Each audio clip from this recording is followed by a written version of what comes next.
स्वर में करेंगे।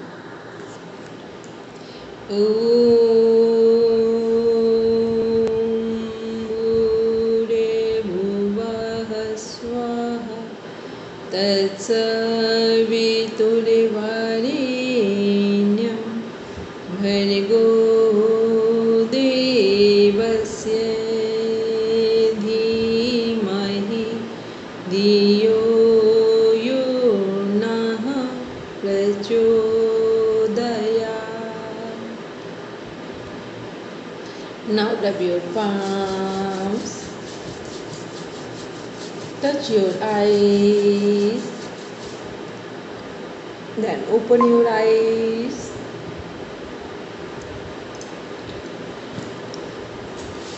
कल हम लोग पढ़ रहे थे, एक बार सिलेबस तब ओपन करेंगे यूनिट 4 का। मोनिका मैम, योग दर्शन समझ में आ रही है? यस मैम, मैंने नोट्स भी बना लिए मैम, जैसे आप बता रहे हैं।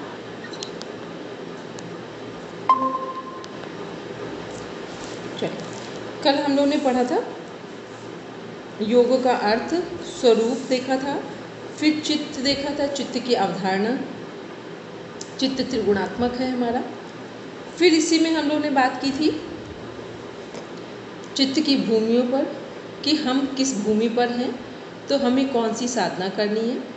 जो साधक के 3 स्तर हैं, मृदु, मध्य, अधिमात्र, मीन्स 3 स्तर, निम्न कोटि के साधक, मध्यम कोटि के साधक और उच्च कोटि के साधक। तो हमारी चित्त की भूमियों से क्या डिसाइड हो रहा था कि हम कहाँ आते हैं। तो चित्त की भूमि में जो पहली भूमि थी वो कौन सी थी? क्षिप्तावस्था। मीन्स जब हमारा जो मन है वो रजोगुणी अवस्था में होता है। मीन्स या तो हम बहुत ज़्यादा खुश होंगे या तो बहुत दुखी होंगे। आप देखना, जो लोग बहुत अधिक खुश होते हैं, कई बार होता है ना, बिल्कुल अनलिमिटेड खुश हो जाएंगे, कुछ पता नहीं, और फिर जब वो दुखी होंगे फिर वो इतना दुखी होंगे कि दुख की भी कोई सीमा नहीं रहेगी। मतलब प्रेम करेंगे तो बिल्कुल प्रेम जैसा व्यवहार हो गया, फिर गुस्सा आया तो बहुत तेज़ गुस्सा है, मतलब ये प्रेम तो नहीं कहेंगे, मोह होता है। प्रेम वालों को गुस्सा नहीं आता है, आएगा तो बड़ा लिमिटेड होगा वो। फिर उसके बाद जो क्षिप्तावस्था है, क्षिप्ता के बाद मूढ़ावस्था थी। मूढ़ावस्था में क्या क्या चीज़ें थी हमारी, कि हम कौन सा गुण होगा? तमोगुण होगा यहाँ पर। और तमोगुण में लेजीनेस भी होगी, खान पान भी ठीक नहीं होगा, कुछ करने का भी मन नहीं करेगा, स्वास्थ्य भी सही नहीं रहेगा। और इसमें बहुत सारी चीज़ों होने के साथ साथ क्या चलता है कि जो हमारा मूढ़ावस्था है वहाँ पर हम कुछ ऐसी चीज़ें भी होती हैं जिसमें मान लो सपोज करके अब वहाँ हम देखें कि नेगेटिव एस्पेक्ट्स अधिक दिखाई दे रहे हैं, पर इसी नेगेटिविटी में एक पॉजिटिव एस्पेक्ट भी क्या है कि जब नींद हमारी सही समय पर सही तरीके से हम नींद लें तो वो योग निद्रा में निद्रा को कन्वर्ट किया जा सकता है। ठीक है, तो ये क्या है, ये इसका पॉजिटिव एस्पेक्ट हो गया। फिर जब भी हम कहीं बैठे दृढ़ता से बैठ जाएं, क्योंकि जो हमारा तमोगुण का स्वभाव क्या है? स्थिरता, जड़ता। इसका मीन्स हो गया कि हम एक जगह, जड़ता का मतलब बोलते हैं ना, जड़ हो जाना, जड़ का मतलब एक जगह ठहर जाना। तो ये किससे आ रहा है? तमोगुण किससे आ रहा है? तो ये कहाँ हो रहा है? मूढ़ावस्था में। फिर हम लोग देख रहे हैं इसमें मूढ़ावस्था की ये कुछ चीज़ें देखिए। फिर मूढ़ावस्था में भी और भी कुछ चीज़ें हैं, जो लेजीनेस लगातार है, कोई भी काम हर दिन टालते रहना, आज करेंगे कल करेंगे, ये सब किसके लक्षण है? मूढ़ावस्था में। फिर कई बार हमें लगता है कि हम बहुत अकेला फील कर रहे हैं, ये भी मूढ़ावस्था में हो रहा है। ठीक है, फिर मूढ़ावस्था का मतलब सब ये कहाँ है, कौन सी वृत्ति काम कर रही है? तामसिक, तमोगुण काम कर रहा है। फिर हम लोग देखते हैं इसमें आते हैं सतोगुण में, देखते नीचे आते हैं विक्षिप्तावस्था में। विक्षिप्तावस्था में क्या है? जहाँ पर हम संसार में जीवन जी रहे हैं, रजोगुण तमोगुण दोनों से प्रभावित हैं, लेकिन हमारा एक कॉन्शियस लेवल क्या काम करता है कि हमें बार बार ऐसा लगता है कि अपने जीवन से, जो सामान्य जीवन जी रहे हैं, उससे मनुष्य जीवन के लिए जो कर्तव्य होने चाहिए, मनुष्य जीवन जिसके लिए मिला है वैसा जीवन जिएंगे। तो ये कहाँ हो रहा है? ये हमारा विक्षिप्तावस्था में हो रहा है। जबकि हम सब कर रहे हैं, वही खा रहे हैं पी रहे हैं, लोगों के साथ जा रहे हैं, पार्टी अटेंड कर, जो भी हमारे गृहस्थ जीवन में चीज़ें चलती हैं सामान्य जीवन में, लेकिन उसके बाद जब कभी कुछ एक खालीपन आता है तो फिर लगता है कि नहीं, हमको इस चीज़ को सही तरीके से फिल करना है इस स्थान को। तो ये जो फिल करने वाला जो स्थान है ये कहाँ है, विक्षिप्त अवस्था में है। तो विक्षिप्तावस्था में मीन्स रजोगुण तमोगुण सब होने के बावजूद भी सतोगुण बार बार एक हमें ट्रिगर देता है कि हमें कुछ करना है, मनुष्य जीवन को सही ढंग से जीना है। फिर इसी में आते हैं नेक्स्ट जो हमारा विक्षिप्तावस्था। तो विक्षिप्तावस्था में कौन सी साधना होगी, तो तब जो ऊपर वाले में 2 में हम लोग कौन सी साधना देख रहे थे, निम्न कोटि के साधक देख रहे थे। फिर विक्षिप्तावस्था में आके कौन से साधक साधना करेंगे, क्रिया योग की, मीन तप स्वाध्याय ईश्वर प्रणिधान। फिर जो हमारी एकाग्रावस्था है, एकाग्रावस्था में क्या हो रहा है, जब हमारा मन हमारा एक पॉइंट पर एकाग्र चित्त हो जाए। तो जब हमारा मन एक पॉइंट पर एकाग्र चित्त होगा तो क्या होगा कि एकाग्र चित्त का मीन्स हो गया कि धारणा वाली अवस्था आ गई है।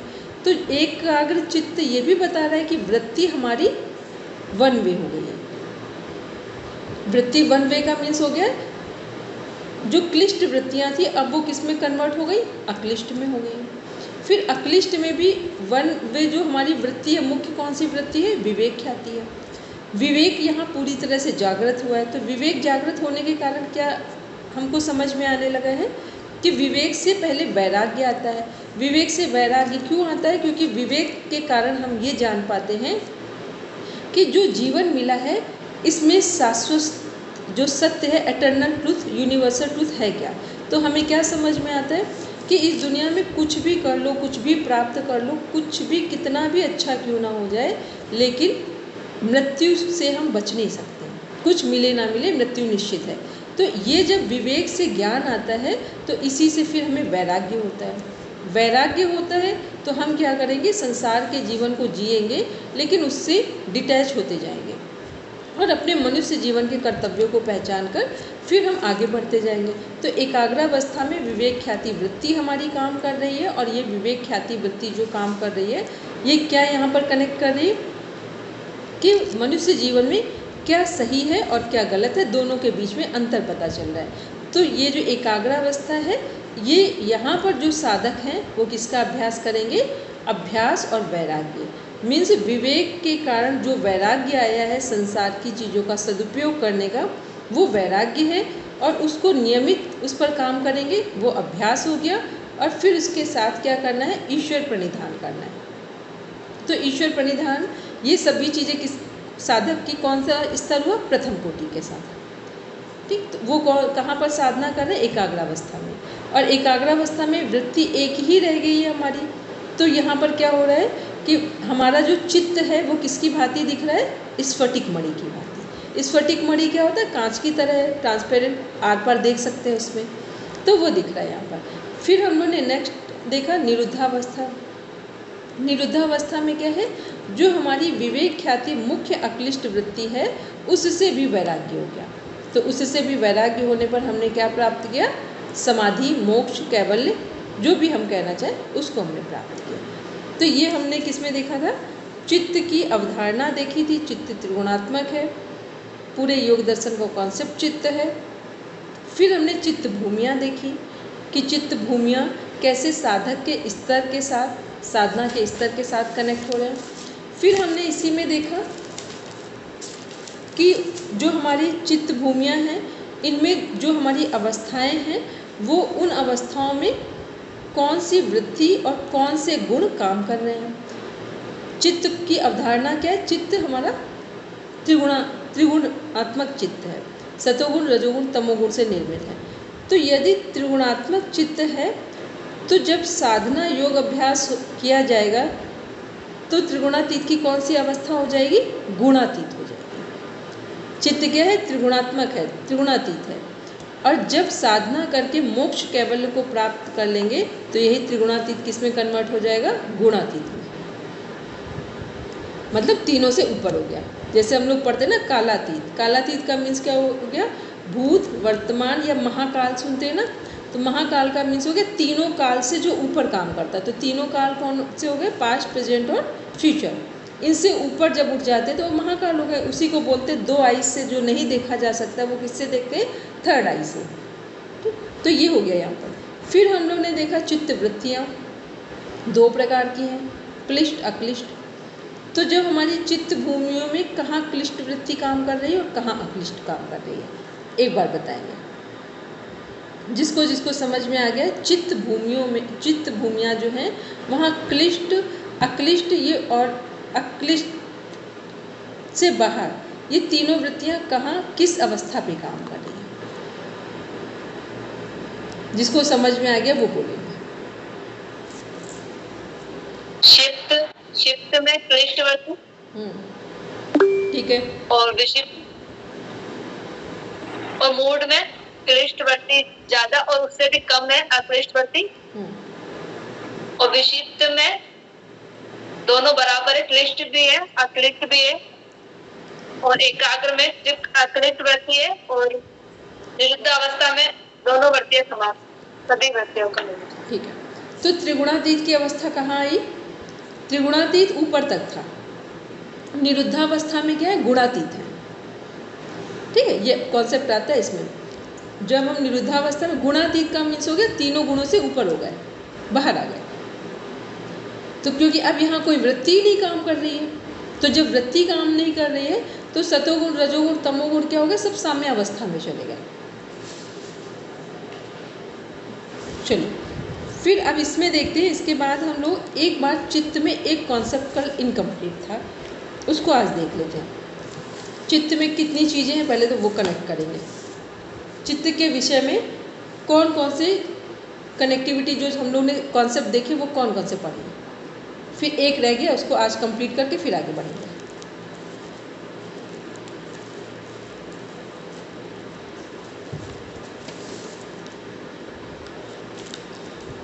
बोलेंगे सब लोग, जिनको जो भी याद है। बोलो पूजा, मोनिका मैम, प्रणम मैम, हाँ बोलेंगे। मैम सबसे पहले कि हमें चित्त की वृत्तियां के बारे में बताया गया है, और दो तरीके की है, फिर दो तरीके की वृत्ति भी हमारे, उसमें भी 5 प्रकार हैं। फिर हमें चित्त की भूमियों के बारे में बताया गया है। फिर हम चित्त को किस तरीके से, चित्त प्रसादन के उपाय, चित्त को शुद्ध करने के उपाय हैं 2 हमारे, और जो हमें सूत्र नंबर 33 और 34 में बताए गए हैं। फिर चित्त को स्थिर करने के उपाय बताए गए हैं। और चलो पहले इसको एक एक नंबर पे लिखेंगे, यही हमने कल बोला। कैसे लिखेंगे बताया सही। सबसे पहले क्या है, जो हमारी योग दर्शन बुक है उसका आधार क्या है? चित्त। चित्त को इन इंग्लिश क्या बोलेंगे? माइंड। माइंड से कोरिलेट करेंगे, ठीक है। फिर चित्त से संबंधित क्या बताया गया यहाँ पर कि चित्त त्रिगुणात्मक है, सतोगुण रजोगुण तमोगुण से निर्मित है। फिर चित्त की भूमियाँ बताई गई हैं, 5 हैं। क्षिप्तावस्था, मूढ़ावस्था, विक्षिप्तावस्था, एकाग्रावस्था, निरुद्धावस्था। फिर चित्त में अब ये जो अवस्थाएं हैं इनमें हमारी क्या कंडीशन होगी जिससे हमारी ये अवस्थाएं डिफाइन की गई हैं? तो चित्त में वृत्तियों को बताया गया है। जो कॉन्सेप्ट है योगा चित्त वृत्ति निरोधा। तो ये वृत्तियाँ 2 प्रकार की हैं, क्लिष्ट और अक्लिष्ट। क्लिष्ट क्या है? Negative thoughts. अक्लिष्ट क्या है? पॉजिटिव थॉट्स हैं। फिर हमारा चित्त जो वृत्तियाँ हैं, ये वृत्तियाँ कितनी हैं संख्या में? 5 है। प्रमाण, विपर्य, विकल्प, निद्रा, स्मृति, 5 हो गए। सभी जो हमारी वृत्तियों के नाम हैं ये नेगेटिव भी हो सकती है, पॉजिटिव भी हो सकती है। यदि ये नेगेटिव हैं तो ये क्या है? क्लिष्ट है। पॉजिटिव हो गई तो अक्लिष्ट हो गई। तो जब नेगेटिव वृत्ति, जो हमारे वृत्ति या विचार काम करेंगे, नेगेटिव थॉट्स काम करेंगे, तो उनको योग साधना से पहले हम क्या करेंगे? पॉजिटिव में कन्वर्ट करेंगे, पॉजिटिविटी में कन्वर्ट करेंगे। मीन्स क्लिष्ट को किस में कन्वर्ट करेंगे? अक्लिष्ट में। तो जब हम चित्त भूमियाँ देख रहे हैं तो वहाँ पर नेगेटिविटी का जो हमारी है, नेगेटिव थॉट्स हैं, उनको यदि हम अक्लिष्ट में कन्वर्ट करें तो उसके लिए निम्न कोटि के साधक क्या करेंगे? यम नियम से स्टार्ट करेंगे साधना, अष्टांग योग से। तो यम नियम से कहाँ साधक साधना कर रहे हैं? जहाँ रजोगुण अधिक है, क्षिप्तावस्था में।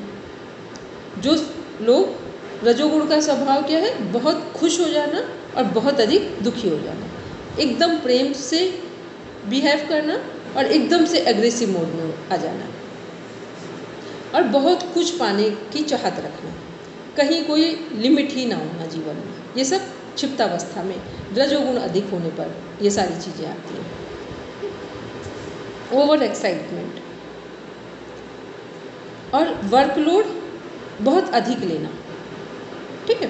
तो ये सब कहाँ है? हमारे रजोगुणी अवस्था के कारण क्षिप्तावस्था। तो वृत्ति कौन सी काम कर रही है यहाँ पर? क्लिष्ट वृत्तियाँ काम कर रही हैं। अक्लिष्ट भी हैं लेकिन क्लिष्ट अधिक है।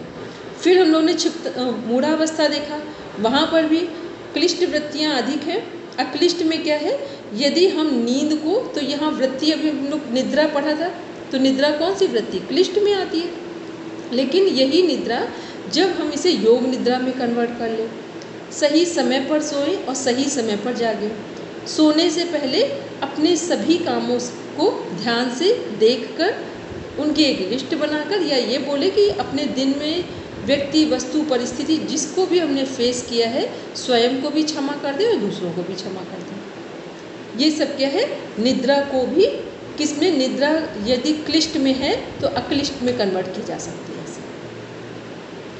तो ये क्या है? ये हमारा यम नियम यहाँ पर अष्टांग योग काम कर रहा है। साधना के जो स्तर है, तो यहाँ पर फर्स्ट वाला जो नीचे से 3rd नंबर पे है, पूर्ण अष्टांग योग, वो यहाँ काम कर रहा है। फिर विक्षिप्त अवस्था में हमने क्या देखा?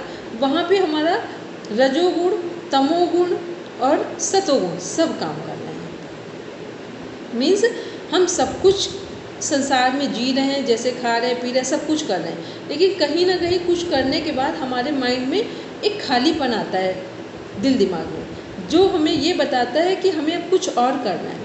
ऐसा लग रहा है मनुष्य जीवन खाली जा रहा है, इसको हमें सही दिशा में इसका सदुपयोग करना है। तो ये है विक्षिप्तावस्था। तो कौन सी साधना का जो स्तर होगा यहाँ पर? क्रिया योग, मध्यम, जो हमारी मध्यम स्तर की साधना है, क्रिया योग करेंगे। मीन्स 3 जो हमारे साधक के स्तर हैं, कौन कौन से? निम्न कोटि के साधक, मध्य कोटि के साधक और फिर उच्च कोटि के साधक। तो यहाँ पर विक्षिप्तावस्था है, क्योंकि फ्लैक्चुएशन आ रहा है, यहाँ पर हमारे थॉट्स बार बार फ्लैक्चुएट हो रहे हैं। फिर इसके बाद आते एकाग्रावस्था। एकाग्रावस्था में क्या है? हम वन वे हो गए हैं, एक थॉट पर काम कर रहे हैं। तो एक थॉट क्या होगा जब एकाग्रावस्था में आ गए हैं? योगी लोग हैं, तो इसका मतलब सीधा मोक्ष समाधि के लिए अब प्रयास कर रहे हैं।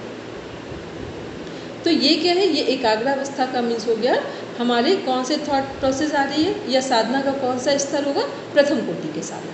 प्रथम कोटि का मीन्स हो गया अभ्यास, वैराग्य और ईश्वर पर निधान। क्लियर? फिर निरुद्धावस्था में क्या है? और यहाँ पर एक एकाग्रावस्था है, एक विचार पर ही हमें पूरी तरीके से काम कर रहे हैं। तो एक हमारी मुख्य वृत्ति कौन सी काम कर रही है? विवेक ख्याति। तो क्वेश्चन आता है कि विवेक ख्याति जो हमारी संप्रज्ञात, असंप्रज्ञात, निरुद्धावस्था, एकाग्रावस्था, सभी निर्बीज के बीच की मुख्य कड़ी कौन है? तो वो विवेक ख्याति है। फिर तो यहाँ क्लियर हो गया कि साधक का स्तर कौन सा है? प्रथम कोटि के साधक का। अभ्यास क्या है इनका? अभ्यास, वैराग्य और ईश्वर पर निधान। फिर उसके बाद हम लोग क्या आते हैं? नीचे देख रहे हैं, नीचे हम लोग देख रहे हैं निरुद्धावस्था। अभी क्या हो रहा है कि जो हमारा 29 नंबर का प्रश्न ख्याल है, आपको सीधा वाला जो हमारा सूत्र है 4th चैप्टर में, तो वहाँ पर हम लोग क्या कर रहे हैं कि वहाँ हम लोग ये देख रहे हैं कि जो हमारा विवेक ख्याति है, जब हम साधना को पहले हम लोग ने क्या किया? पूर्ण अष्टांग योग देख रहे हैं, तो पहले हमने धारणा की, फिर ध्यान किया। धारणा में एक जगह हम कॉन्सेंट्रेट हुए, ध्यान में क्या हो गया? उसी पर हमने कंटिन्यूटी बनाए रखी लगातार। फिर क्या हो? उससे आगे और बढ़े तो हम समाधि की ओर, मतलब जब हमें केवल लक्ष्य में ही हमारे जीवन में लक्ष्य रह जाए, तो केवल लक्ष्य बचा तो उसका नाम है समाधि। तो हमने क्या प्राप्त कर लिया? निरुद्धावस्था का मीन्स हो गया लक्ष्य को प्राप्त कर लिया, मीन्स समाधि को प्राप्त किया। तो समाधि जब हम प्राप्त कर रहे हैं, तो हमारी समाधि से पहले की अवस्था क्या थी? जहाँ पर हमारा विवेक ख्याति वृत्ति थी। तो सूत्र हमने क्या देखा? प्रसंख्याने अपकुसीदस्य सर्वथा विवेक ख्याते धर्मेघ समाधि मीन्स विवेक ख्याति से भी वैराग्य होने पर क्या होगा, किस समाधि की ओर हम जा रहे हैं, धर्मेघ समाधि प्राप्त हो रही है। तो ये धर्मेघ समाधि जो प्राप्त हो रही है इसका अर्थ क्या है, ततः क्लेश कर्म निवृत्ति, सभी क्लेश और 3 प्रकार के कर्मों से निवृत्ति हो गई। तो जब क्लेश और कर्मों से 3 प्रकार की निवृत्ति हो रही तो कौन सी समाधि को उपलब्ध हो रहे हैं, निरुद्धावस्था, निर्बीज समाधि, असंप्रज्ञात समाधि, कैवल्य, परवैराग्य, निरोध संस्कार, इस अवस्था को प्राप्त क्लियर। तो ये हम लोग ने क्या देखा, जो चित्त, क्योंकि एक बार चित्त के संदर्भ में हमने सारी चीज़ों को समझ लिया, अब पूरा योग दर्शन आराम से पढ़ा जा सकता है। क्योंकि जब तक हम एक कॉन्सेप्ट को पढ़ते नहीं हैं तो फिर जब कुछ होगा फिर हम भूल जाएंगे। तो चित्त के बारे में सारे, अब केवल एक कॉन्सेप्ट चित्त का बचा है जिसको आज हम डिफाइन करेंगे। चित्त क्या है हमारा, अंतः चतुष्टय पढ़ते हैं हम लोग। अंतः चतुष्टय क्या है, मन, बुद्धि, चित्त, अहंकार। ठीक है, तो मन, बुद्धि, चित्त, अहंकार को क्या बोलते हैं, अंतः चतुष्टय। तो चित्त जो है हमारा, चित्त में ही ये अंतः चतुष्टय है। या हम लोग ये बोल दें कि जो हमारे माइंड के 4 फोल्ड्स हैं, 4 हमारे क्या है, डायमेंशन है, या 4 हमारे अंग हैं। तो वो चित्त को भी बोल सकते हैं, माइंड को भी बोल सकते हैं। तो चित्त, अब ये ध्यान रखिए, चित्त जो है उसके हमारे 4 डायमेंशन है। कौन कौन से, मन, बुद्धि, चित्त, अहंकार। तो चित्त के अंदर ये चारों चीज़ें हैं। फिर वहाँ पर एक जैसे होता है ना कि इंडिया है, ठीक, और इंडिया में दिल्ली है। तो आप बोलो कि दिल्ली में रहते हैं तो भी समझा जा सकता है कि हम इंडिया में रह रहे हैं, और हम बोले कि इंडिया में रह रहे हैं तो भी हम दिल्ली में रह रहे हैं। ठीक, ऐसे ही चित्त क्या है, चित्त अपने आप में पूरा है, उसके अंतः चतुष्टय 4 अंग हैं। तो चित्त के अंदर चारों चीज़ें हैं, फिर वहाँ पर भी अलग से चित्त को डिफाइन किया गया। इसको एक एग्जांपल जो अभी हमने दिया कि दिल्ली में रह रहे हैं तो भी इंडिया के अंदर दिल्ली आता है, और इंडिया बोले तो इंडिया के अंदर दिल्ली आ रहा है। तो ऐसे चित्त के अंदर चारों चीज़ें आ रही, जिसमें फिर से हम चित्त एक नाम देख रहे हैं उसके अंदर। तो ये क्या है, ये चित्त का जो अंतः चतुष्टय, जो उसके 4 अंग हैं, 4 डायमेंशन हैं या 4 स्टेजेस हैं चित्त की। चित्त अब काम कैसे कर रहा है, तो इसको हम लोग एक बार देखेंगे कि चित्त हमारा काम कैसे कर रहा है। तो पहले हमने क्या देखा, मन। तो मन क्या है हमारा, मन के बारे में हम लोग ने कई बार पढ़ा है कि जितने हमारे विचार हैं, संकल्प और विकल्प। संकल्प क्या होते हैं, जब हमारे शुभ विचार आते हैं वो संकल्प होते हैं। विकल्प का मतलब है कहीं ना कहीं कुछ उसमें ना होने की संभावना है, तो वो हमारे क्या हो गए, विकल्प में चले गए। तो संकल्प जो ऑस्पिशियस थॉट्स हैं, विकल्प क्या हो गए, अनऑस्पिशियस थॉट्स हो गए या नेगेटिव थॉट्स हो गए, या जहाँ पर हमारे सही काम या सही रिजल्ट आने की संभावनाएं, पॉसिबिलिटीज़ कम हो गई। तो ये हो गया मन का स्तर। फिर जो मन है इसमें क्या है कि मन का काम हमने देख लिया कि वो क्या कर रहा है। तो मन क्या करता है, बस जो चीज़ें आती हैं बस उसको देखता जाता है, ये भी ठीक है वो भी ठीक है, लेकिन मन को कोई अपना निर्णय नहीं होता है। मन का कोई निर्णय नहीं होता है। मन को क्या है, इसका एग्जाम्पल हम बहुत बार देते हैं कि आप कह दो कि दूध पीना स्वास्थ्य के लिए अच्छा है, जूस पीना स्वास्थ्य के लिए अच्छा है, तो आपका मन एक्सेप्ट कर लेगा। दूसरी तरफ कुछ लोग बोल दें कि ड्रग्स लेना अच्छा है, स्वास्थ्य के लिए अच्छी नींद आएगी, अदर कुछ चीज़ें सुझाव दे दी जाए तो मन को एक्सेप्ट है। मन क्या है, उसको इससे कोई मतलब नहीं है कि क्या सही है क्या गलत है। उसको क्या है, जो चीज़ बता दी जाए, जो चीज़ दिखा दी जाए, आप सुबह उठने की बात डिसाइड कर लें, आप सुबह उठने लगेंगे। आप कहते हैं सुबह उठने से होगा क्या, इतने लोग जो योग करते हैं क्या उनकी डेथ नहीं होगी, क्या उनके घर में लड़ाई नहीं होगी, तो ये भी मन सुझाव दे देगा। तो अब आप सब तरह से मन आपको, इसीलिए क्या बोला जाता है, मन का राजा बनना है। तो राजयोग क्या है, मन पर नियंत्रण लाना है। तो ये मन पर नियंत्रण लाएगा कौन, अब उसको देखते हैं दूसरे डायमेंशन में। तो पहले हमने माइंड को देखा कि मन कैसे काम कर रहा है, फिर हम देख रहे हैं चित्त को पहले देखें, फिर आते हैं बुद्धि को सबसे लास्ट में लेंगे। फिर चित्त का क्या काम है? चित्त का मीन्स है जहाँ हमारी रिकॉर्डेड फाइल रखी हुई है। जितनी भी फाइल्स हैं वो कहाँ हैं? रिकॉर्डेड फॉर्म में जो संस्कार हैं, तो एक तरह की वो सारी फाइल्स वहाँ पर कलेक्टेड हैं, रिकॉर्डेड, वो पास्ट की भी, अभी प्रेजेंट की भी, और कुछ हम फ्यूचर में सोच रहे हैं उसकी भी फाइल रिकॉर्ड हो रही है वहाँ पर। तो चित्त क्या है? वो स्थान है जहाँ पर हम जो भी हमारे फाइल्स हैं, जो भी संस्कार हैं, स्मृतियाँ हैं, मेमोरीज हैं, just like a file form में रिकॉर्डेड है वहाँ पर। फिर देखते हैं तो चित्त में कुछ भी नहीं चल रहा है। चित्त को जैसे हम लोग सोचते हैं ना कि मिरर के सामने जो दिखा दो उसी की इमेज आ जाएगी, तो चित्त को एग्जाम्पल में क्या लेते हैं? मिरर। और दूसरा लेते हैं पॉन्ड, तालाब लेते हैं। मिरर के एग्जाम्पल में क्या है कि जो आप उसके सामने हाथ दिखा दें तो चित्त पर वो मिरर में हाथ दिखाई देगा। फेस दिखाई दे, सामने करेंगे तो फेस दिखाई देगा, हट जाएंगे तो कुछ नहीं दिखाई देगा, जो सामने वॉल है कुछ लगा है वो उस पर दिखाई देगा। तो चित्त में क्या है? हम लोगों ने वृत्ति सारूप्य मित्रत्व 4th नंबर का सूत्र पढ़ा है। तो 4th नंबर का सूत्र क्या है? वृत्ति सारूप्य मित्रत्व का मीन्स हो गया जैसी इमेज चित्त के सामने आएगी वैसे ही चित्त उसका आकार ले लेगा। फिर हम लोग तालाब का क्या एग्जाम्पल है कि तालाब चित्त है, बिल्कुल शांत है, उसमें कुछ भी नहीं है। आप एक कंकड़ डालिए उस पर, ठीक है? कंकड़ का मीन्स हो गया जैसे ही आपने एक कंकड़ डाला, एक विचार डाला किसी भी बात को लेकर, वैसे इसमें लहरें उठना शुरू हो जाएंगी। एक के बाद 50 तरह की लहरें उठेंगी और फिर थोड़ी देर बाद शांत हो जाएंगी। फिर दूसरा कोई कंकड़ पड़ेगा, दूसरा विचार आएगा, ट्रिगर आएगा, फिर विचार बहुत सारे आ जाएंगे। तो चित्त में क्या है? बस उसको जो ट्रिगर देंगे वैसे ही काम करेगा, बाद में फिर वो शांत हो जाएगा। 2 हो गए।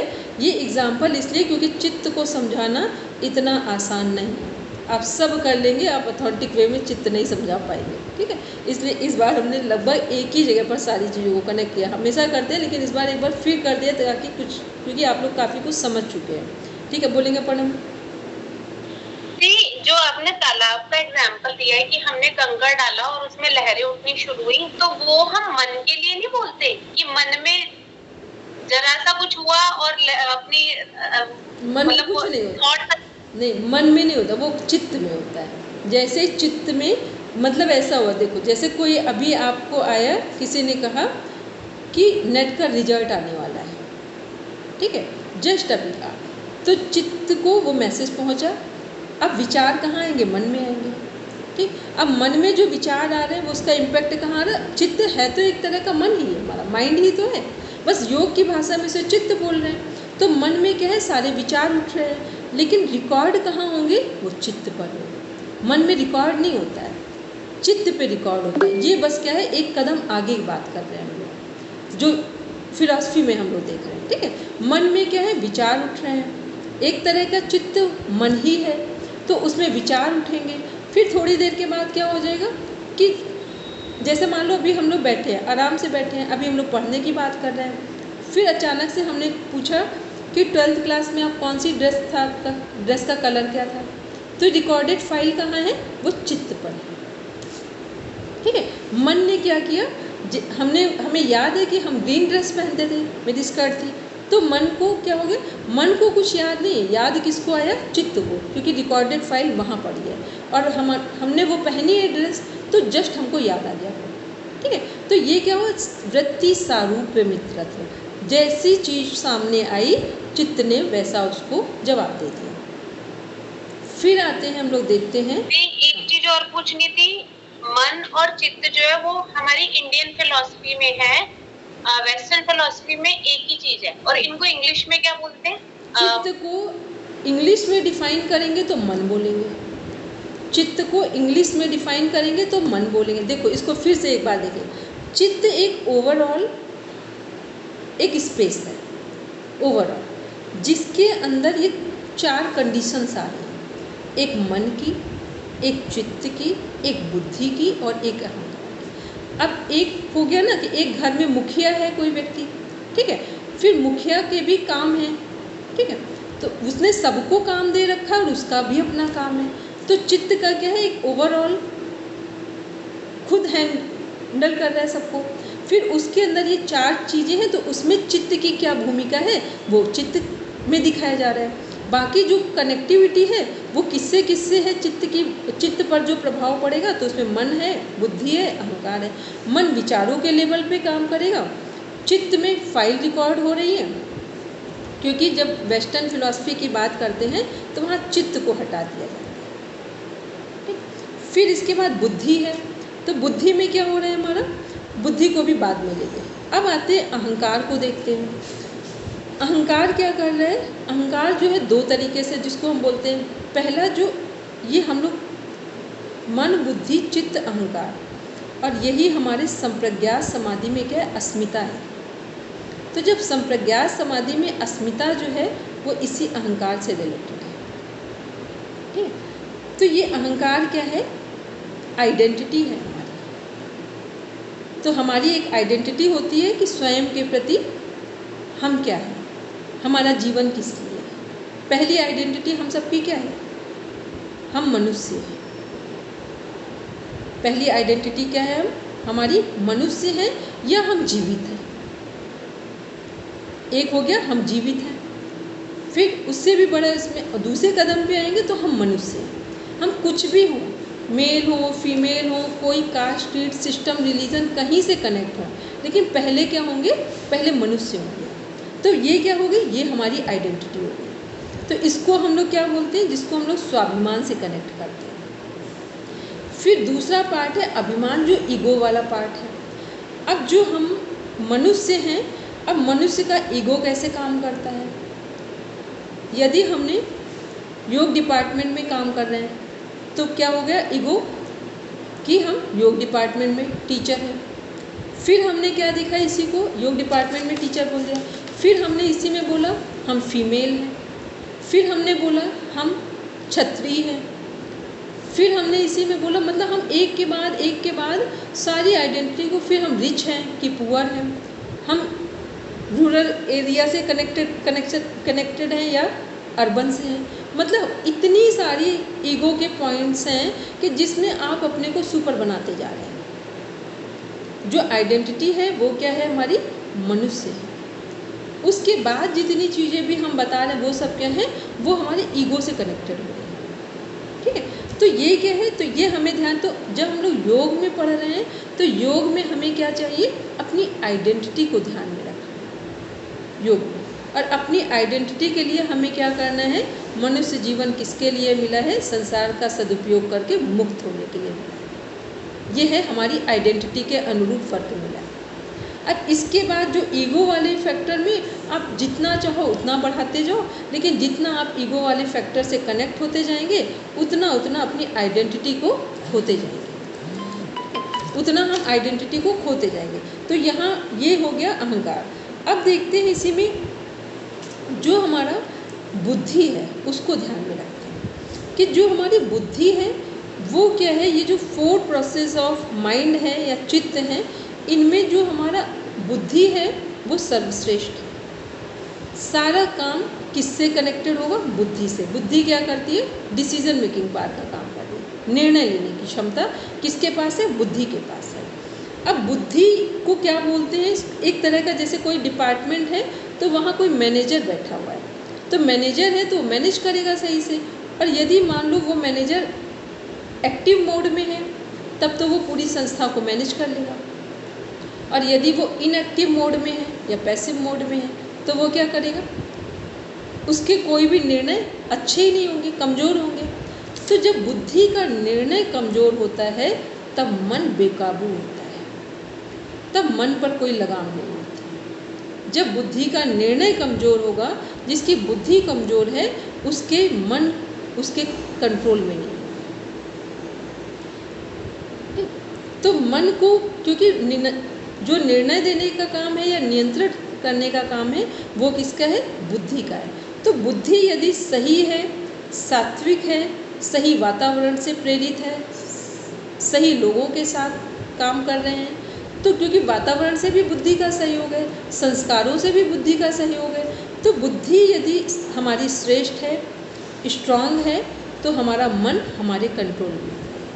इसीलिए जब जैसे कोई संस्था में वहाँ का मैनेजर, बैंक का मैनेजर लेजी हो जाए या काम पर ना आए तो वहाँ का रूल्स और रेगुलेशन क्या होंगे, सब डिस्टर्ब हो जाएंगे। ठीक, ऐसे ही हमारे जीवन में हमारी बुद्धि काम ना करे सही से, तो हमारा जो मन है वो क्या हो जाएगा, हमारे नियंत्रण से बाहर हो जाएगा। तो ये काम तो मन को एक मिनट,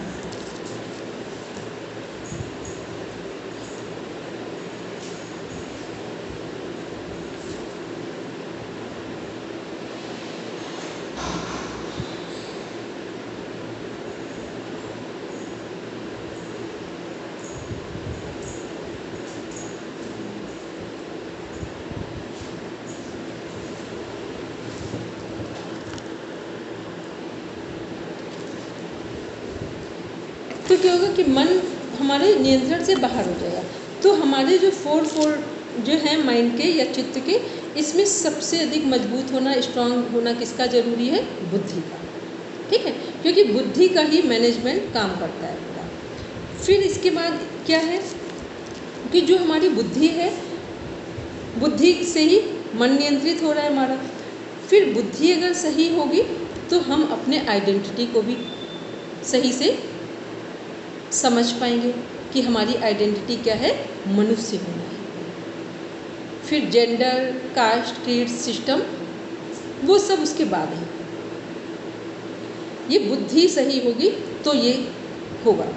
फिर बुद्धि सही होगी तो क्या होगा कि जो माइंड है वो निर्णय सही, बुद्धि के कारण माइंड काम करेगा। अब इसको एक एग्जाम्पल से देख लें। मान लो जिसकी बुद्धि सही नहीं होती, वो क्या करते हैं, अच्छा एक काम करते हैं, नेट की पढ़ाई कर लेते हैं, अच्छा नहीं YCB सही है। फिर थोड़े दिन बाद लगा कंप्यूटर वाली जॉब सही है। ये सब कब हो रहा है, जब आपकी बुद्धि स्ट्रांग होगी। बुद्धि स्ट्रांग होगी तो क्या करेंगे, हम देखेंगे मेरा कैलिबर कहाँ है, मेरे पास अवसर कहाँ कहाँ है, क्या हम जहाँ पर हैं वहाँ से हम क्या करें जो हमारे लिए भी सही हो, हमारी फैमिली के लिए भी सही हो और हमारे अर्निंग सोर्सेज भी अच्छे हो। तो ये सब क्या होगा, ये सब कौन डिसाइड कर रहा, बुद्धि डिसाइड कर रहा। तो बुद्धि के डिसाइड करने से, सही निर्णय लेने से क्या होगा कि जो मन क्या करता है, मन अगर बुद्धि निर्णय सही लेगी तो मन में कौन सी फाइल खुलेगी, जो हमारे चित्त में संस्कार हैं वो बुद्धि के निर्णय के अनुसार सामने आएंगे। ठीक है, मान लो चित्त में अच्छी और बुरी बहुत सारी चीज़ें पड़ी हुई हैं, लेकिन बुद्धि ने कई बार देखा होगा ना, एग्ज़ाम का समय है और किसी के घर में बहुत सारी प्रॉब्लम्स आ गई या किसी का एक्सीडेंट हो गया, तो बहुत सारे लोग दुख मनाना शुरू कर देंगे, अलग अलग बातें करेंगे। और यदि बुद्धि स्ट्रांग है तो क्या होगा, एक निर्णय आएगा कि जो भी घर में प्रॉब्लम्स है अभी उन्हें एक साइड रखो, पहले हमें क्या करना है, इस एग्ज़ाम को फेस करना है, और इस एग्ज़ाम को फेस करने के बाद फिर हम घर की जो प्रॉब्लम्स है उन्हें फेस करेंगे। तो अब ये क्या हुआ, चित्त में तो बहुत सारे संस्कार थे जो बता रहे थे कि ऐसी समस्या आई है, मन के स्तर पे मन भी कह रहा है, तो चित्त में संस्कारों के अनुसार क्या लगे, नहीं समस्या आई है, अभी कुछ नहीं, सबसे पहले पेपर छोड़ दो। लेकिन बुद्धि स्ट्रांग है तो चित्त से कौन सी फाइल उठाई कि अभी सीधा जाकर एग्ज़ाम दो। तो जब इतना स्ट्रांग डिसीज़न आएगा बुद्धि से, तो चित्त की फाइल भी ऐसे ही खुलेगी जो स्ट्रांग डिसीज़न हमारे इसमें पड़े हैं, नहीं पड़े हैं तो अब पढ़ जाएंगे। और मन फिर क्या करेगा, सीधे बुद्धि इतनी स्ट्रांग है कि अब मन को सोचने का कोई मौका ही नहीं मिल रहा है, तो अब एग्ज़ाम देना ही मस्ट हो गया। ठीक है, तो बुद्धि के स्ट्रांग होने से क्या हो रहा है, हम अपनी आइडेंटिटी को फील कर पा रहे हैं कि मनुष्य जीवन किस लिए मिला है। जो कुछ ईगो वाले फैक्टर्स है वो सब बात के, पहले हमारी आइडेंटिटी क्या है वो देखी हमने। फिर हमने चित्त में जो फाइल्स पड़ी हैं रिकॉर्डेड, उसमें से देख रहे हैं अभी किसकी नीड है प्रेजेंट में। फिर हमने क्या देखा कि अब जो हमारा मन है उसको जब हमने बुद्धि ने निर्णय सही लिया है तो मन अब इधर उधर कुछ नहीं करेगा, जो प्रेजेंट में काम है बस उसी को करेगा। ठीक, तो इन चारों में सबसे अहम रोल किसका है, बुद्धि का। ठीक, अब बुद्धि के संदर्भ में कुछ चीज़ों को देखते हैं एक बार, कि जो हमारी बुद्धि है उसमें क्या क्या चीज़ें आ रही हैं उसको देख लेते हैं। एक हम लोगों ने कठोपनिषद में 4-5 चीज़ें पढ़ी थी, क्या था, घोड़े क्या है, इंद्रियां हैं, याद है, घोड़े क्या है, इंद्रियां हैं, लगाम किससे लगानी है, मन से लगानी है। ठीक है, फिर रथ क्या है? शरीर है। रथी क्या है?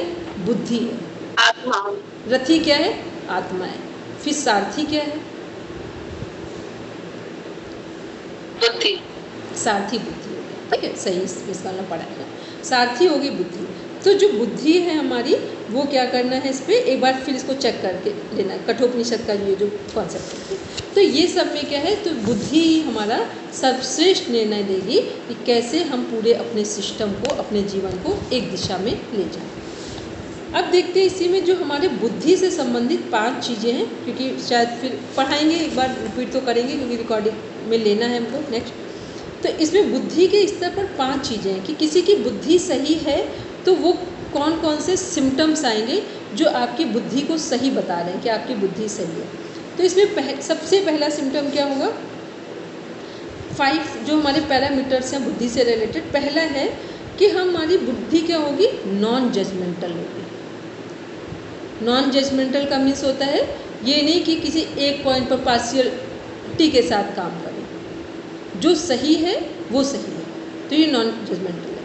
फिर सेकंड क्या है कि जो जैसा है जिस समय पर उसे वैसा ही बुद्धि स्वीकार करेगी। मान लो हमारी मदर हैं और गलत बात बोल रही हूँ और कोई व्यक्ति जो हमारे बिल्कुल अपोजिटर में काम कर रहा है या अपोजिट पर्सन है और वो सही है, तो बुद्धि क्या करेगी? जब जजमेंटल नहीं होगी तो क्या करेगी? मदर गलत है तो मदर को गलत बोलेगी और जो सही है उसको सही बोलेगी। ये क्या है? जहाँ पर हम लोग पार्शियलिटी नहीं करते, ये बुद्धि के संदर्भ में। फिर हमारा है जो हमारे थॉट्स हैं उनको क्या करेगी? थॉट्स और इमोशंस को क्या करेगी? ध्यान से देखेंगे। हम लोग बुद्धि में क्या होता है? थॉट्स और इमोशंस को ध्यान से देखते हैं कि हमारे जो विचार हैं वो सही हैं या नहीं। जो हमारी भावनाएं हैं, कई बार हमारी भावनाएं ऐसी होती हैं जो उस समय पर लग रहा होता है कि हमारा नियंत्रण नहीं हो रहा होता है। ये सब मोस्टली कहाँ होती है? टीनेजर्स में तो बहुत ज़्यादा, फीमेल के साथ बहुत ज़्यादा, कि अगर कोई हमने देखा घर में कुछ क्रिटिकल सिचुएशन है तो हम इतने भावुक हो जाते हैं कि भावुकता में आकर गलत निर्णय ले लेते हैं। ठीक है, तो क्या होना चाहिए कि हम कोई भी परिस्थिति, विचार, भावनाएं हो उनको ध्यान से देखें कि वो सही है, उनका डिसीज़न उस समय डिसीज़न लेना या नहीं। भावनाओं और विचारों के आधार पर डिसीज़न नहीं लेंगे, जो जिस चीज़ की नीड है उसके अनुसार डिसीज़न लेंगे, इतना हम नोटिस करेंगे। फिर है प्रेजेंट में रहना। जो व्यक्ति प्रेजेंट में जीता है उसके निर्णय सही होंगे। ठीक है, तो बुद्धि यदि प्रेजेंट में है, व्यक्ति जो जीने वाला है, तो उसके निर्णय सही हो जाएंगे। फिर है इसके बाद है बी ऑब्जर्वेंट। इसका मीन्स होता है साक्षी भाव।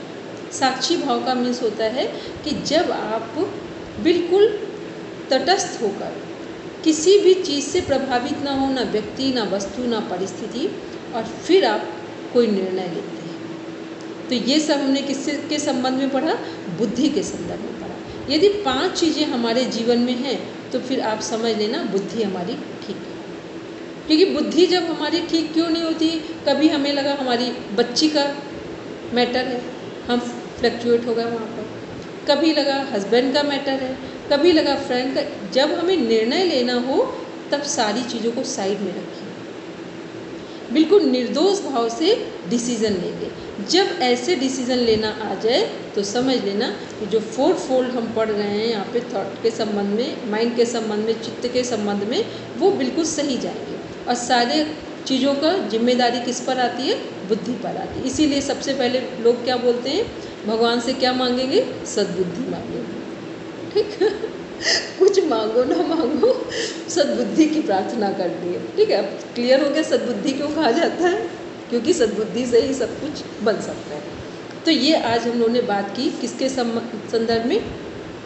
जो हमारा चित्त का अंतःचतुष्टय का कॉन्सेप्ट है कि चित्त एक ओवरऑल हमारा पूरा एरिया है, उसके अंदर 4 जो हमारे अंग हैं, मन, बुद्धि, चित्त और अहंकार, सबके अपने अपने रोल क्या हैं। यदि बुद्धि इसमें से सर्वश्रेष्ठ ढंग से कार्य कर रही है तो चित्त में जो पड़ी हुई रिकॉर्डेड फाइल्स हैं वो क्या होंगी? धीरे धीरे डिलीट होती जाएंगी। ठीक, और किसके माध्यम से डिलीट होंगी? साधक के साधना के स्तर के माध्यम से। अब हम जिस जगह पर हैं वहाँ से हमें चूज़ करना है कि हम कौन सी साधना को अपनाएंगे या साधना के स्तर को अपनाएंगे, यम नियम को या क्रिया योग को या अभ्यास करेंगे। अब किसी का कोई कॉन्सेप्ट हो, बस अब चित्त पूरा होता है यहाँ से क्योंकि चित्त को समझना अपने आप में लगता है बहुत बड़ी बात है। अगर इसको थोड़ा सा ध्यान न दो तो बार बार डाइवर्ट हो जाता है दिमाग ठीक है। तो इसलिए सारे जो नंबर्स थे हमने पूरा कि चित्त क्या है, पहले चित्त की डेफिनेशन देखी हमने, चित्त आधार है योग दर्शन का, चित्त की डेफिनेशन देखी, चित्त त्रिगुणात्मक है। यदि साधना करके इससे बाहर आएंगे तो त्रिगुणातीत चित्त किस में कन्वर्ट होगा, गुणातीत में कन्वर्ट होगा। फिर 3 जो अवस्थाएं हैं, सतोगुण रजोगुण तमोगुण, ये जो हमारे त्रिगुण हैं। फिर चित्त की भूमियाँ देखी, 5 हैं। फिर चित्त की भूमियों में चित्त की जो वृत्तियाँ हैं, उठने वाले विचार हैं, उनको देखा, क्लिष्ट और अक्लिष्ट। फिर वो 5 प्रकार के हैं, प्रमाण, विपर्य, विकल्प, निद्रा, स्मृति। फिर ये क्लिष्ट भी हो सकते हैं, अक्लिष्ट भी हो सकते हैं। तो क्लिष्ट को साधना के द्वारा अक्लिष्ट बनाना है। अब साधना का स्तर अपने अपने संस्कारों के अनुरूप होगा कि हम फर्स्ट कोटि में आएंगे, सेकंड कोटि में आएंगे या थर्ड में आएंगे। फिर जब हम इन सबको करते हैं, फिर चित्त में रिकॉर्डेड फाइल्स हैं, जो वृत्तियाँ हैं, उनको कैसे डिलीट करेंगे, अपनी साधना के द्वारा। ठीक है। तो इसमें सर्वश्रेष्ठ निर्णय किसका होगा, बुद्धि का होगा कि हमें अपनी आइडेंटिटी पर काम करना है या अपने ईगो पर काम करना है।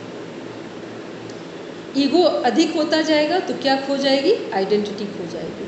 और आइडेंटिटी पर अपने काम किया तो फिर हमें सब कुछ मिलेगा इस संसार में। तो उसका अर्थ क्या है, संसार का सदुपयोग करके जीते जी मोक्ष प्राप्त करना। ठीक है। ये पूरा एक कॉन्सेप्ट था चित्त के संदर्भ में। बोलेंगे प्रणम दी। अब ये बता दो, बुद्धि को हम इंटेलेक्ट बोल रहे हैं, इंटेलेक्ट, मन और चित्त को हम माइंड बोल रहे हैं, और अहंकार तो ईगो बोल रहे हैं। हाँ, लेकिन ईगो में एक आइडेंटिटी है जो स्वाभिमान से कनेक्ट होगी, अस्तित्व से कनेक्ट होगी। ठीक है। और ईगो क्या है, उसके बाहर वाले फैक्टर्स हैं। जैसे अभी हमने बोला, पहले हम क्या है, ह्यूमन बीइंग है। अब ह्यूमन बीइंग में ना मेल है, ना फीमेल है, ना थर्ड जेंडर है, कुछ भी नहीं, ह्यूमन बीइंग है यहाँ पर। ठीक है। अब उसके बाद हम कुछ भी कनेक्ट करते जाएं, वो किसका पार्ट होगा, वो ईगो का पार्ट होगा। तो जिसका ईगो बढ़ता जाएगा उसकी आइडेंटिटी खोती जाएगी। ठीक है। और जो अपने आइडेंटिटी पर काम करेगा उसका ईगो भी नहीं आएगा और उसे सब कुछ मिल भी जाएगा। ठीक है। तो इसमें खोएगा कुछ भी नहीं, आइडेंटिटी पर काम करेंगे, संसार भी हमें पूरा मिलेगा और अध्यात्म पूरा मिलेगा। यह है अपनी आइडेंटिटी पर काम। लेकिन इस पर काम करने के लिए क्या हमारा स्ट्रांग होना चाहिए, बुद्धि स्ट्रांग होनी चाहिए। तो बुद्धि स्ट्रांग के लिए क्या करना है कि बाहर से जो वातावरण है वो भी अच्छा डेवलप करें, या तो हम बना लें या तो जहाँ बना हो उनसे सपोर्ट ले लें। ठीक है। 2 चीज़ें हैं, या तो हम इतनी क्षमता रखते हैं खुद में डेवलप कर लें, या फिर जहाँ ऐसे बुद्धिमान लोग हैं जो सही जीवन जीते हैं, बुद्धिमान का मतलब सहज स्तर पर, ठीक है, तो वहाँ पर हम उनसे कनेक्ट हो जाएं। दूसरा, जो हमारी दिनचर्या है, बुद्धि को स्ट्रांग करने का क्या क्या तरीके हैं हमारे, कि हम सही समय पर सोएं, सही समय पर जागें, भोजन सही लें, सही मात्रा में लें, सही समय पर लें, मन वचन कर्म तीनों एक हों हमारे। कुछ भी ऐसा ना हो कि सोच कुछ और रहें, बोल कुछ और रहें, कर कुछ और रहें, तो बुद्धि कमज़ोर हो जाएगी। तो इन सब चीज़ों को यदि हम ध्यान में रखेंगे तो बुद्धि हमारी प्रॉपर काम करेगी। और बुद्धि काम करेगी तो निर्णय वो सही ले लेगी कि हमें 2 घंटे बात करना सही लग रहा है, टीवी देखना सही लग रहा है, या इसकी जगह पर कोई ऐसा काम जो हमारे माइंड को और शार्प करता जाए, बुद्धि को और स्ट्रॉन्ग करता जाए, वो हम कर लें। तो ये सारी चीज़ें को हम साधना के द्वारा या अपनी जो दिनचर्या है उसके को ठीक करके अपनी बुद्धि को स्ट्रॉन्ग कर सकते हैं। तो योग क्या है, हमारी पूरी जीवन शैली का नाम है। योग कोई पर्टिकुलर एक एस्पेक्ट का नाम नहीं है। तो पूरी जीवन शैली में जो सुबह से रात तक का टाइम है उसमें हम देख लें कि हम क्या सोच रहे हैं, जो सोच रहे हैं वही बोल रहे हैं, वही कर रहे हैं। अब एक दिन में देख लेंगे कि सोचना, बोलना और करना तीनों एक हो जाए, चाहे सफलता मिले या असफलता मिले। आप उस दिन को देखेंगे, वो दिन आपका बिल्कुल डिफरेंट हो जाएगा। और जब आपको लगे कि सोचा हमने कुछ और है, बोलना कुछ और पड़ेगा, करना कुछ और पड़ेगा, तो फिर सीधा सीधा जहाँ जहाँ बोलने की बात आए या तो वहाँ मौन रह जाइए या तो सामने वाले को बता दो हम इस विषय पर कुछ नहीं बोलेंगे। तो बस हमने क्लियर कर दिया, या तो हम मौन हो गए सहज में, या तो हमने उसको क्लियर कर दिया कि इस विषय पर हम कोई बातचीत नहीं करेंगे। आप देखना आप नॉर्मल हो जाएंगी चीज़ें। जब हमें बोलना ही नहीं है तो काम करने की ज़रूरत ही नहीं पड़ेगी। अभी क्या होता है, थोड़े से फियर में आते हैं, फिर लगता है अच्छा ये करना, एक बार का जो भय होता है ना वो हमें हर बार कमज़ोर कर देता है। तो एक ही बार भय को बाहर कर लो कि या तो हम मौन रहेंगे या तो हम क्लियर बता कर रखेंगे इस विषय पर हमें कुछ नहीं करना। तो ये क्या है, ये सारी चीज़ें हमारे, क्योंकि हम लोग ये इतना बड़ा जो ग्रंथ पढ़ रहे हैं ना, इसके लिए नहीं पढ़ रहे कि नेट JRF का एग्ज़ाम निकालना है, ये अपने जीवन का भी JRF निकालना है। ठीक है, इसके लिए ये ग्रंथ पढ़ रहे हैं। ये ग्रंथ इतने बड़े जो योग की रचना, पूरी दुनिया में योग को क्यों एक्सेप्ट किया गया है, उसका जो हमारा एक थ्योरेटिकल एस्पेक्ट है या फिर जो हमारा प्रैक्टिकल है, इसका मतलब है इससे हम अपने पूरे जीवन का कायाकल्प करने जा रहे हैं। ठीक है, इसलिए पढ़ रहे, केवल इतना ही पढ़ दो बस नेट JRF करके निकल गए, तब तो हमें लगता है बहुत छोटा इसका अर्थ निकल जाएगा। ठीक है, चलिए, तो ये हम लोग ने आज पढ़ा जो चित्त से संबंधित, ये चित्त हमारा क्या है, कैसे काम कर रहा है। बोलेंगे मन करो मैम, जो ये अहंकार है तो हम अस्मिता मान सकते हैं कि अस्मिता जो है हमारी एक हमारा अपनी ईगो होती है एक वो। और जब हम समाधि में अस्मिता को कनेक्ट करेंगे तो वहाँ पे ये ज्ञान हो जाना कि हम प्रकृति और पुरुष हम लोग अलग अलग हैं, अलग अलग है। ये ज्ञान जब हो जाएगा तो वो अस्मिता समाधि में कन्वर्ट होगी। तो वहाँ पे हम लोगों ने जो कल पढ़ा था उसी को कंप्लीट कर दे, थोड़ा सा टाइम उसमें कर दे। जब हम लोगों ने कल समाधि पढ़ी थी, स्थूल समाधि जो हमारी थी, विकल्प और विचार, दो समाधि पढ़ी थी। उसके बाद आनंद और अस्मिता हमने कहा था कल बताएंगे, तो इसको थोड़ा सा डिफाइन करते, बाकी कल देखते। तो आनंद क्या होगा, जब हमने निर्विचार समाधि से हमें क्या प्राप्त हुआ, अध्यात्म प्रसाद। अध्यात्म प्रसाद क्या है, रितंभरा प्रज्ञा, विवेक ख्याति। तो इसका मतलब ये हो गया कि कहाँ पर हम स्टे कर रहे हैं, संप्रज्ञात समाधि में, और ये संप्रज्ञात समाधि के अंदर ही समाधि का प्रकार देख रहे हैं। तो यहाँ पर जो आनंद प्राप्त हो, तो रितंभरा प्रज्ञा जो हमें अरे विवेक ख्याति है, और समाधि थी स्थूल वाली समाधि हो गई, फिर सूक्ष्म जो तत्वों पर समाधि, पहले पंच महाभूत, फिर सूक्ष्म तत्वों पर, तन्मात्राओं पर, तत्वों से तन्मात्राओं पर समाधि की, उससे हमें विवेक ज्ञान रितंभरा प्रज्ञा मिली। अब उसके बाद की अवस्था है तीसरे नंबर की समाधि क्या है, आनंद समाधि है। तो जब किसी का विवेक जागृत होगा तो उसे आनंद की प्राप्ति होगी कि नहीं होगी, ये परमानंद नहीं, मोक्ष प्राप्त नहीं हुआ, लेकिन इतना तो आनंद आएगा ही कि हम एकाग्र अवस्था है संप्रज्ञात समाधि में, विवेक जागृत हो गया है, जीवन के प्रति हम पूरी तरह से सजग हो गए हैं कि जीवन में हमें क्या करना है क्या नहीं करना है, इतनी क्लैरिटी आ गई। तो ये क्या है, ये आनंद की अवस्था है जहाँ हम सहज आनंद फील करते हैं। क्यों कर रहे हैं, क्योंकि वृत्ति एकाग्र चित्त हो गई है, अब जीवन में कोई कन्फ्यूज़न नहीं बचा है, इसलिए आनंद आएगा। फिर आनंद आने के बाद क्या होगा, क्योंकि आनंद, अब आते हैं अस्मिता पर। अब यहाँ जब हमें विवेक के कारण आनंद आया है, आनंद प्राप्त किया है, तो अस्मिता का मीन्स हो गया कि विवेक से हमने क्या जाना है कि प्रकृति और पुरुष दोनों अलग अलग है, मतलब शरीर का कार्य और आत्मा का कार्य दोनों अलग अलग है। तो ये है अस्मिता। तो यहाँ जो संप्रज्ञात समाधि में अस्मिता है वो क्या क्लियर कर रहे हैं कि हमारे जीवन में शरीर और आत्मा एक नहीं है, दोनों के अलग अलग कार्य हैं, प्रकृति और पुरुष दोनों अलग अलग हैं। इसका हमें ज्ञान प्राप्त हो गया है, सॉरी इसके बारे में हमें पता चल गया है, ज्ञान ही प्राप्त हुआ है, लेकिन ज्ञान को उपलब्ध नहीं हुआ है। ज्ञान मिलना अलग हो गया, लेकिन ज्ञान का जो अनुभव है वो नहीं मिला है। अनुभव कहाँ मिलेगा, जब हम निर्बीज समाधि में जा रहे हैं, असंप्रज्ञात कैवल्य में जा रहे हैं। तो पहले हमने क्या किया, किसी भी चीज़ का पहले हम क्या करते हैं, पहले हम ज्ञान प्राप्त करते हैं, फिर उसका अनुभव प्राप्त करते हैं। तो यहाँ पर हमने ज्ञान प्राप्त किया है, तो वो ज्ञान प्राप्त होने से अस्मिता का मीन्स प्रकृति और पुरुष को हमने अलग अलग समझ लिया। अब जब अनुभव प्राप्त करेंगे तो हमारी साधना और गहरी हो जाएगी। और संप्रज्ञात समाधि के लोग कौन सी साधना कर रहे हैं, अभ्यास, वैराग्य और ईश्वर प्रणिधान की। तो फिर अभ्यास और वैराग्य के बाद वो क्या कर देंगे, ईश्वर प्रणिधान कर देंगे। ईश्वर प्रणिधान का मीन्स हो गया मन बुद्धि चित्त अहंकार सब कुछ समर्पित कर दिया। तो वो कौन सी अवस्था हुई हमारी, निरुद्धावस्था, निर्बीज समाधि, असंप्रज्ञात समाधि, पर वैराग्य और कैवल्य अवस्था। तो ये हो गया हमारा आज का जो हम लोग ने फर्स्ट यूनिट में हमें बताना था, उसको हमने पूरा फाइनल किया। अब आप अपना जो नोट्स है या तो रिकॉर्डिंग सुन लेंगे। अब कोई भी ऐसा ना हो कि हमें ये कुछ मिस हुआ है, प्रॉपर एक सिस्टम में नोट्स बनाएंगे। पहले पूरे चित्त को फाइनल करेंगे, फिर संप्रज्ञात जो समाधि है उसके प्रकार कि संप्रज्ञात समाधि के जो 4 प्रकार हैं, सूत्र नंबर के साथ और अर्थ के साथ बता देंगे कि इन सब का अर्थ क्या है, किसके बाद जो दूसरा प्राप्त हो रहा है वो कैसे पहले वाले से कनेक्टेड है।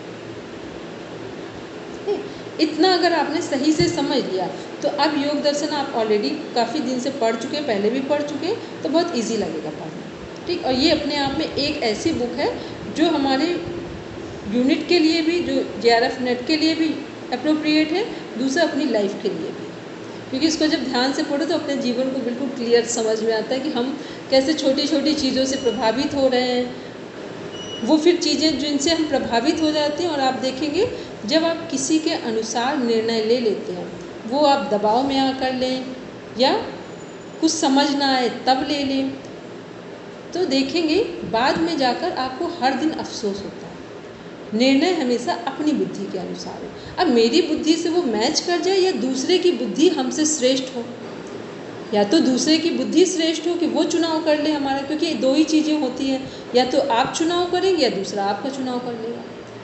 तो फिर अगर किसी ने हमारा सही चुनाव कर लिया है तब तो अच्छी बात है, सही नहीं किया है तो एक टाइम के बाद फिर क्या होता है, एक रिग्रेशन आता है मन में, ऐसा लगता है ऐसा क्यों हो गया, हम ऐसा कर लेते तो अच्छा होता।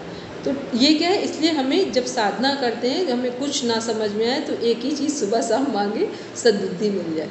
ठीक है, तो सद्बुद्धि होगी तो सब कुछ अच्छा होगा। और निर्णय हमेशा अपने होने चाहिए, अपनी क्षमता के अनुसार होने चाहिए और अपने लक्ष्य के अनुरूप होने चाहिए। अब हम लोग कल मिलेंगे, लेकिन जो हमारा ये यूनिट 4 है इसको प्रॉपर पढ़ के रखेंगे, सूत्र नंबर के साथ पढ़ के रखेंगे, और जो आज हमने पढ़ा है उसको की नोट्स बना कर रखेंगे। ठीक है, चलिए सब बैठेंगे शांति पाठ के लिए।